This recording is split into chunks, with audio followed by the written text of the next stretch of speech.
कि पिछले वीडियो में हमने देखा प्रस्ताव के बारे में। आज हम देखेंगे स्वीकृति के बारे में।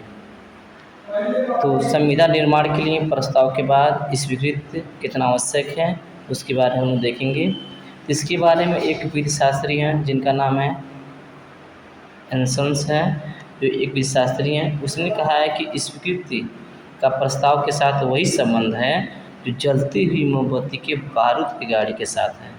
कहने का मतलब इनका ये है कि कोई अगर स्वीकृति किसी भी प्रस्ताव में अगर स्वीकृति दे दिया जाता है तो वहाँ पर संविदा क्या होता है, शेयर व संविदा हो जाता है। वहाँ पर कोई नहीं रोक सकता है संविदा को, ठीक है। दूसरी उसका कहने का मतलब यह है कि प्रस्ताव का वही स्वीकृति का प्रस्ताव के साथ वही संबंध है जो कि जलती हुई तिल्ली की बारूद की गाड़ी के साथ है। स्वीकृति ही प्रस्ताव को करार में परिवर्तित करता है। जो स्वीकृति होती है वही क्या करता है, प्रस्ताव को करार में परिवर्तित करता है। और जैसे करार होता है तैसे का संविदा का निर्माण हो जाता है, ठीक है। उसके बाद हम लोग पढ़ेंगे स्वीकृति की अब बारे में परिभाषा पढ़ेंगे। स्वीकृति धारा 2A में दिया गया है के अनुसार उसके परिभाषा देखेंगे। जबकि वह व्यक्ति जिसे प्रस्ताव किया गया है उसके प्रति अपनी अनुमति प्रदान करता है तब कहा जाता है कि वह प्रस्ताव स्वीकृत किया गया। हमने कल प्रस्ताव के बारे में देखा था कि आप किसी के सामने प्रस्ताव रखते हैं, यदि वो क्या करता है उस प्रस्ताव को स्वीकृत कर देता है, स्वीकृति दे देता है, तो वहाँ पर क्या होता है, संविदा का निर्माण होता है। तो संविदा निर्माण करने के लिए स्वीकृति का क्या है, बहुत आवश्यकता है, ठीक है। इसके बाद हम आगे पढ़ेंगे कि स्वीकृति को बंधनकारी बनाने के लिए निम्नलिखित शर्तों का होना बहुत ज़रूरी है।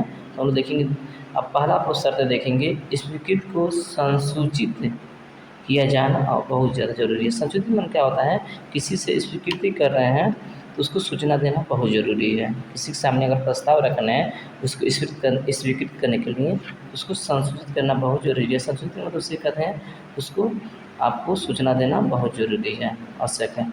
स्वीकृति की सूचना उसी व्यक्ति द्वारा दिया जाना चाहिए जो कि ऐसा करने के लिए अधिकार रखता है। अब स्वीकृति किसी और प्रस्ताव किसी और सामने दिए हैं और सूचना कोई और दे रहा है तो वहाँ पर क्या होगा, आपका गलत होगा। तो कोई भी हम लोग स्वीकृति उसी को देना चाहिए जो क्या कर रहा है, सूचना देना चाहिए जिससे प्रस्ताव किया गया हो। स्वीकृतकर्ता को प्रस्ताव का ज्ञान होना चाहिए। कोई भी स्वीकृतकर्ता दे रहा है, कोई भी स्वीकृति दे रहा है या उसका आज्ञा पालन कर रहा है तो उसको प्रस्ताव का ज्ञान होना जरूरी है। स्वीकृतकर्ता क्या है, प्रस्ताव का ज्ञान होना जरूरी है। अगर वो प्रस्ताव ज्ञान नहीं है तो वहाँ पर स्वीकृति जो दे रहा है तो वहाँ पर बंधनकारी नहीं होगा, ठीक है। उसको प्रस्ताव का ज्ञान होना बहुत जरूरी है। तीसरा हम देखेंगे यहाँ पर स्वीकृति पूर्ण तथा बिना शर्त के साथ होना चाहिए। कोई भी अगर स्वीकृति दे रहा है, किसी के सामने कोई प्रस्ताव रख रहे हैं, अगर वो क्या कर रहा है, बिना शर्त रहित आपको प्रस्ताव का एक्सेप्ट कर रहा है या स्वीकृति दे रहा है, तब वहाँ पर क्या होता है, आपका प्रस्ताव करार में परिवर्तन होता है, ठीक है। अगर वही कोई शर्त दे रहा है कि हम इतना दिन के लिए आपको दे रहे हैं स्वीकृति, उसके बाद क्या करेंगे, हम अपना हटा लेंगे, तब वहाँ पर कोई भी आपका स्वीकृत होता है तो प्रस्ताव में परिवर्तन नहीं होता है। इसीलिए कहा था स्वीकृति का प्रस्ताव का बिना शर्त के रहित होना जरूरी है, ठीक है। आप एक आप हेडिंग लगा सकती हैं, अंतर्गत आप लिख सकते हैं, आप अच्छी नंबर प्राप्त करेंगे, ठीक है। चौथा हम देखेंगे, स्वीकृति निश्चित समय में तथा निश्चित ढंग में किया जाना चाहिए। कोई स्वीकृत हो रहा है तो आपको निश्चित समय होना चाहिए, ठीक है, और निश्चित ढंग से होना चाहिए। ये नहीं कि स्वीकृत का कोई समय ही निर्धारित ना हो, कब स्वीकृत दिया गया है और हम प्रस्ताव रख रहे हैं किसी और समय, स्वीकृत किसी और समय आ रहा है, तो वहाँ पर जो भी आपका प्रस्ताव स्वीकृत होगा तो करार में परिवर्तित नहीं होगा, जिससे आपका संविदा का निर्माण नहीं होता है। तो स्वीकृत क्या होता है, समय से अगर प्रस्ताव रखना है तो समय से क्या होता है, स्वीकृत का भी निर्माण होना जरूरी है, ठीक है। तो आप निश्चित समय में स्वीकृति देना है, निश्चित समय में क्या होता है, प्रस्ताव होना बहुत जरूरी है, ठीक है। स्वीकृति प्रस्ताव के बने रहने के दौरान ही होना चाहिए। अगर कोई भी स्वीकृति दे रहे हैं तो क्या होता है, प्रस्ताव के बने रहने का निर्माण होता है। मतलब कोई भी आपके सामने प्रस्ताव रख रहा है तो स्वीकृति उसी समय देना चाहिए जब आपका प्रस्ताव क्या है, बने रहे, ठीक है।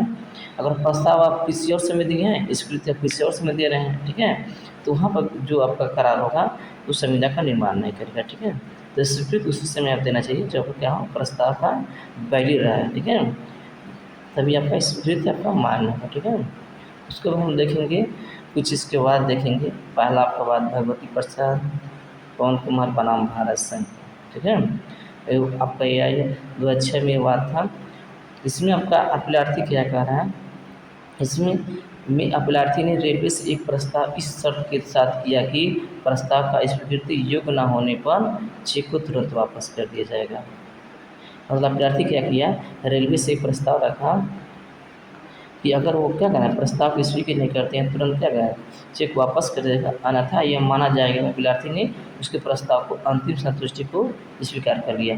यदि उस समय से क्या करेगा, अगर उस प्रस्ताव को एक्सेप्ट नहीं करेगा या रिजेक्ट नहीं करेगा तो समझ दिया जाएगा क्या है वो स्वीकृति दे चुका है, ठीक है। समझ दिया जाएगा वो क्या किया है, स्वीकृति दे चुका है, ठीक है। कहने का मतलब ये होगा चेक का भुगतान उसको कर दिया, चेक का भुगतान करा लेने पर दावे का पूर्ण संतुष्टि माना जाएगा। उच्चतम न्यायालय ने यह निर्णय दिया कि बिना स्वीकृत शर्त स्वीकृति मानी जाएगी।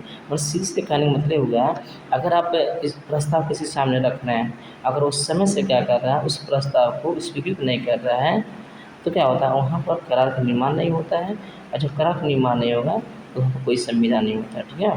लेकिन यहाँ कहने का मतलब होगा कि अगर तुरंत अगर उसके पास चेक अगर स्वीकृति नहीं दी जाए तो वहाँ पर कोई भी स्वीकृति मानी नहीं जाएगी, ठीक है।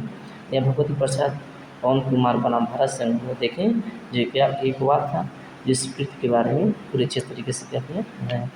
तो हम लोग इसके बाद देखेंगे वचन को जो अगले वीडियो में आपको मिलेगा, ठीक है। तो इस वीडियो को आप अच्छे से देख लेंगे, एक से दो बार आप देखेंगे अच्छे से आपको समझ आएगा, ठीक है। आप एक एक टॉपिक को आप देखेंगे और अच्छे से लगा सकते हैं। एक टॉपिक में जो आपका हेडिंग दिया गया है इस हेडिंग में कर सकते हैं, एक एक हेडिंग को बना कर लिख देंगे, अच्छे नंबर से हो जाएंगे, आप पास हो जाएंगे और कोई दिक्कतें नहीं होगी, ठीक है।